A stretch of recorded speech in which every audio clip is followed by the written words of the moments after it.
అనకాపల్లి జిల్లా రామగుండం నియోజకవర్గంలో రెండవ విడత దళిత బంధు నిధులు వెంటనే విడుదల చేయాలని జిల్లా కలెక్టర్ కు మందని దళిత బంధు కమిటీ వినతి పత్రాన్ని సమర్పించారు.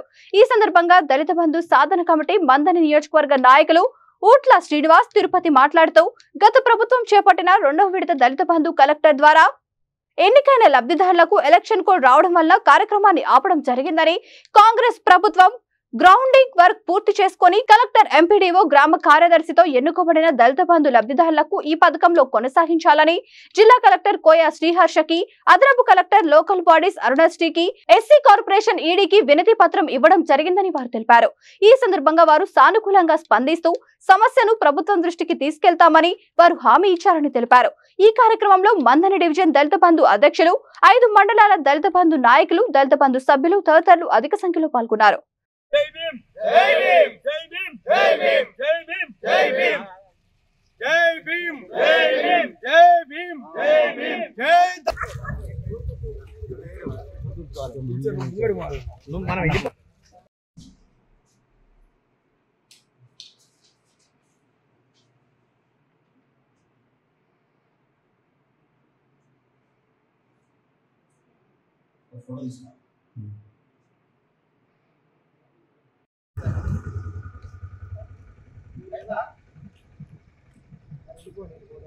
itu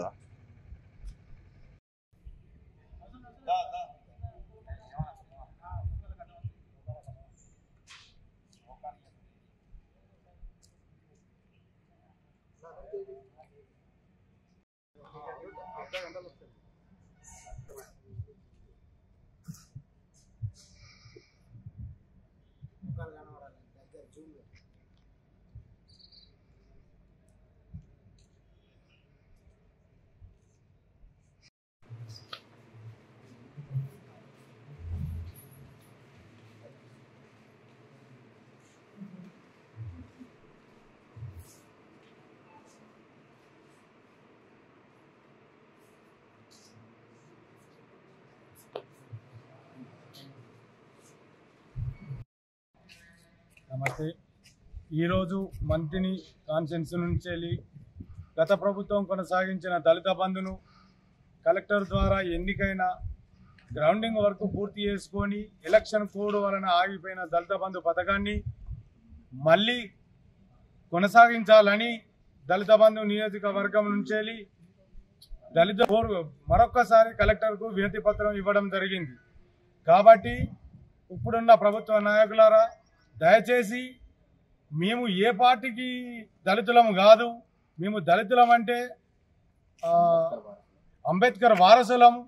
కాబట్టి మమ్మల్ని అంబేద్కర్ వారసునిగా చూసి వెనుకబడిన వర్గం కాబట్టి మాది ఈ ప్రాంత ప్రజలను, ఈ ప్రాంత దళితులను మమ్మల్ని ఆదుకోవాలని మరొక్కసారి ఇప్పుడున్న ప్రభుత్వానికి వేడుకుంటున్నాం. ఇదే మా దళిత బంధు మాకు కొనసాగించినట్లయితే పాలాభిషేకాలతో చేసి చూపిస్తామని దళితుల పక్షాన మేమంతా కోరుకుంటున్నాం.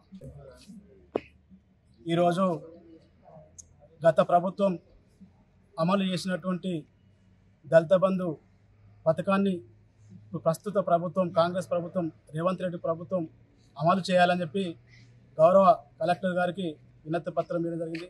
అయ్యా ముఖ్యమంత్రి గారు, మరి మాది పేదల ప్రభుత్వం, ప్రజా ప్రభుత్వం, మరి ముఖ్యంగా మాది దళితులకు అభ్యున్నత చేసుకునే ప్రభుత్వం అని చెప్పి మీరు చాలా సందర్భాలు చెప్పారు. కాబట్టి మేమంతా కూడా దళితులము మిమ్మల్ని అడుగుతున్నాం. స్వాతంత్రం వచ్చి 77 సంవత్సరాలు గడుస్తున్నా కూడా భారతదేశంలో దళితులంతా కూడా ఎక్కడ వేసిన గొంగళి అక్కడనే సందాగా ఉంది. మరి మా బతుకులు బాగుపడాలని చెప్పి, మా బతుకుల్లో ఒక ఆశ నింపాలని చెప్పి గత ప్రభుత్వం, తెలంగాణ రాష్ట్ర తొలి ముఖ్యమంత్రి కేసీఆర్ గారు మరి దళితులు చైతన్యవంతం తీసుకురావాలి, ఆర్థికంగా సామాజికంగా ఎదగాలనే ఒక దృఢ సంకల్పంతో ఈ దళిత బంధుకు శ్రీకారం చుట్టడం జరిగింది. దానిలో భాగంగా రెండవ విడతలో మమ్మల్ని మరి కలెక్టర్ గారు, ఈడీ గారు, మరి ఎంపీడీఓ, స్థానిక పంచాయత్ సెక్రటరీ కూడా ఈ లబ్ధిదారులను ఎంపిక చేసి పారదర్శకంగా